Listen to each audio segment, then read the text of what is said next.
Letter 6 గా check municipal commissioner కు RDO standing instructions ఇచ్చిందంట. మీరు అఫీషియల్గా ఇవ్వండి అమ్మా, అప్పుడు చెప్తామని చెప్తాం. వాళ్ళని కూడా ఇన్వాల్వ్ అవుతాం, హ్యూమన్ రైట్స్కి వెళ్తాం, వాళ్ళని కూడా ఇన్వాల్వ్ చేస్తాం. మాకు చట్టం అనేది తెలియదు. మేము చట్టసభలలో కూర్చున్నారు, చాలా క్లియర్. వాళ్ళని మీ కలెక్టర్ నియమనం హ్యూమన్ రైట్స్ కింద అది ఈ పట్టణంలో ఇది ఒక్కటే అసైన్లో కడతాలంటే అది ఆయన ఉత్తగా ఉత్త మనిషి మెడికల్ కాలేజ్ తెచ్చిన మనిషి ఉన్నది.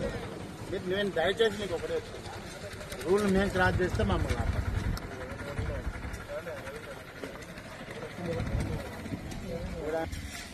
సార్ అది అసైన్ నెంబరు సార్ కొంచెం పక్క పెట్టు. నీ చేతుకుంటా ఎన్ని అసైన్ వాటికి సంతకాలు పెట్టినావు చెప్పనని ఇదంతా ఇప్పుడే ఇస్తాను సర్వాపురం లిస్ట్. నీవు చేసింది నువ్వు వచ్చినా కదా నిన్నే అడుగుతాడా నేను. వాళ్ళెందుకు అడుగుతా, వాళ్ళని అడిగిన ఆల్రెడీ నేను వాళ్ళందరినీ అడిగింది నేను. నువ్వు ఇప్పుడు ఇప్పుడే తెప్పిస్తా నేను. ఇన్ఫర్మేషన్ యాక్ట్ కింద మొత్తం వస్తుంది ఎంతసేపు అట్లా. అది 15 రోజులు పడుతుంది కదా. మా వాళ్ళు ఊళ్ళో పోయి మా పార్టీ వాళ్ళని చెప్తే అన్ని పడతారు. నేనేమంటున్నా అధికారులు ఇన్వాల్వ్ కాకండి, ఇన్వాల్వ్ అయ్యే వాళ్ళు ఎవరో రమ్మని చూసుకుంటాను. నేను చెప్తున్నా అనవసరంగా మీ ఉద్యోగాలకే సార్ ముందే చెప్తాను నేను. నాకు చట్టం తెలుసు, రూల్స్ తెలుసు అని తెలుసు. మీరు ఇక్కడ ఏం జరిగిందన్నది నాకు తెలుసు. ఇంత మంచి కార్యక్రమాన్ని డిస్టర్బ్ చేయండి. ఒక మనిషి చనిపోతే గింత టూ మచ్ ఉంటుందా, గింత చిల్లర ఉంటుందా? మీకేం సంబంధం అండి? రూల్ ఉంటే చెప్పి మేము ఆపుతాం, రూల్ ఉంటే చెప్పి ఆపుతాం. మీరు రూల్ను ఎట్లా క్రాస్ చేసినా మాకు తెలుసు.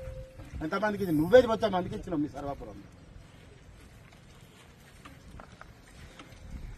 అట్లా ఉండదండి. మీరు ఉద్యోగస్తులు మీ ఉద్యోగాలు పడం పెట్టుకొని వస్తా అంటే రండి, లేదంటే రాజకీయంగా మేము తెలుసుకుంటాం. మేము ఎవరినేమంటాం ఉద్యోగస్తుల జోలికి రాను కూడా రాను. మేము వాళ్ళతో కూడా అదే చెప్పినాం. మీరెందుకండి వాళ్ళెవరో ప్రేయర్ పెట్టి చేస్తున్నారు? ఎందుకండి పద్ధతి కాదు కదా. ఏం చేస్తారా మీరు? మంది జాగాలు ఖర్చు చేస్తారా అండి? మా స్థలాన్ని మా ఇంట్లో మేము ఏమైనా భాగవతం ఆడించుకుంటామండి. మీకేం సంబంధము? సార్ ఎవరండి? ఆయన కూడా ఒక ఎంప్లాయ్ అండి. పబ్లిక్ రెవెన్యూ తోటే బతుకుతాడు ఆయన కూడా. మీ ఆర్డీఓ తోటే మాట్లాడినా, ఉమారాణితో. అట్లా కాదండి, మీరు డిసైడ్ చేసుకోండి. వీడికి వచ్చే స్పాట్ మీదకి వచ్చే ఎవరైనా డిసైడ్ చేసుకోండి. మేము కాదు డిసైడ్ చేయాలి. మేము ఆల్రెడీ చెప్పాల్సింది చెప్పినాం, మీడియాకి చెప్పినాం, అందరు చెప్పినాం. చట్టాన్ని మేము గౌరవిస్తాం, మీరు చెప్పండి. పెద్ద సుదర్శన్ రెడ్డి ప్రాంతానికి చట్టసభలలో ఉన్నటువంటి ఒక ప్రజాప్రతినిధి చనిపోతే సొంత స్థలంలో విగ్రహం పెట్టుకోవడం అంటే అట్లా అనుకుంటే నర్సంపేటలో ఎన్ని వేల కుటుంబాలకు ఇచ్చేళ్ళు పర్మిషన్లు చెప్పాలి. రమ్మడం మీ వెనకేవాళ్ళు ఆడిస్టోలో రమ్మని రాదబ్బా. ఎంఆర్ఓ చెప్పు, ఎంఆర్ఓ చెప్పు. మీ ఎంఆర్ఓకి స్టాండింగ్ ఇన్స్ట్రక్షన్స్ ఉన్నాయి. ఆడియోని ఆడియోకి కలెక్టర్ ఎందుకు వీళ్ళు ఎంత ఏమని మేము దాన్ని తేలుస్తాం. వాళ్ళని కూడా మేము హ్యూమన్ రైట్స్ కింద పెడతాం. ఎందుకు పెట్టాం?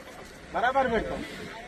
హ్యూమన్ రైట్స్ కింద పెట్టేస్తాం. మేము కూడా మనిషి యొక్క విలువను తీసేసి మానవ హక్కులు కాలరాసేది అధికారుల కాదు కదా. రాజకీయ నాయకులు చేస్తారు కాబట్టి ఇక్కడ చేస్తారు కాబట్టి మేము వాళ్ళతో కొట్లాడతాం. మీకే సర్వే నెంబర్ 62 కిందకి వస్తుంది. 62 అనేది గవర్నమెంట్ ఉంది. మన గతంలో పేదలకి దున్నుకోవడం కోసం అసైన్ చేసినటువంటి అలా. కాబట్టి ఈ గవర్నమెంట్ ల్యాండ్లో మనం కన్స్ట్రక్షన్ అసలు పర్మిషన్ ఇస్తారా? మేము చాలా మంది మీరు పర్మిషన్ అప్లై చేయండి. సరగా చేసిన తర్వాత కదా మీరు మాట్లాడాలి. అప్లై చేసిన తర్వాత కదా.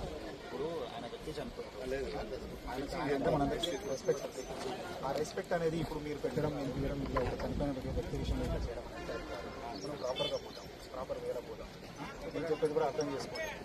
మీరు పెట్టడం దాన్ని అవమానం కాబట్టి మీరు ప్రాపర్ వేలో ప్రాపర్ తర్వాత మీరు పర్మిషన్ నేను ఇప్పుడు ఎస్ఐ గారికి అదే కాబట్టి పర్మిషన్ తీసుకోండి. ప్రాపర్ వేలో పర్మిషన్ తీసుకోండి. చెప్తున్నా, మీరు ప్రభుత్వ స్థలం అనే అసైన్ ల్యాండ్ అని చెప్పి ఇది ఇవ్వడం జరిగింది కాబట్టి వాళ్ళు ఎందుకు వాళ్ళ ఆర్థిక పరిస్థితి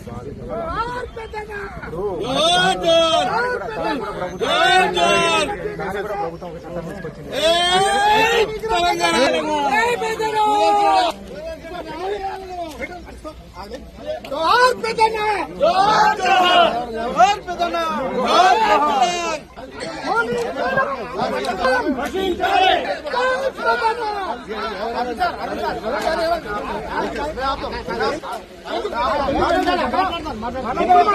మాట్లాడదాం